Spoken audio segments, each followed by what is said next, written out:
La foi n'a rien à voir avec ce que nous voyons ou ce que nous ressentons. La foi est quelque chose dans notre cœur qui dit à notre cœur, Dieu est bon, Dieu tient parole, et si Dieu a dit qu'il fera ceci, il le fera. Je me fiche pas mal de ce que je vois ou ressens ou de ce que disent les autres ou combien de temps ça prendra. Vous devez comprendre ce qu'est la foi, car si vous croyez que la foi est quelque chose que vous êtes censé ressentir, vous n'avez rien compris. Je vous passe mon bonsoir.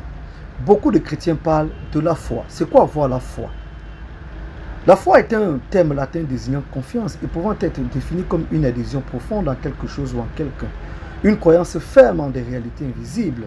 Au-delà d'une simple conviction, la foi est souvent comprise comme une posture de confiance active.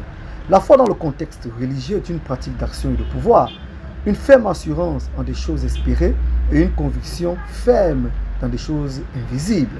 Cela passe donc par ce qu'on appelle la confiance. Pour le chrétien, la foi implique de reposer entièrement sur Dieu, de croire en ses enseignements et de suivre son exemple.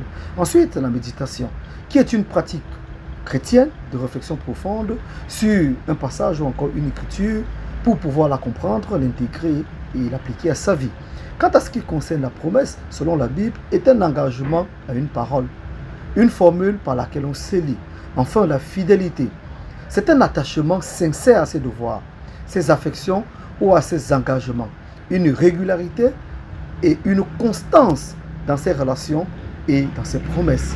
Ce qui nous mène dans ce qu'on appelle le bonheur absolu comparé à de la plénitude qui se réfère à un état d'entièreté, de complétude ou de maximum de développement d'intensité, ce qui est comparé à ce qu'on appelle la satisfaction. Je vous laisse de méditer mais également de passer un excellent week-end.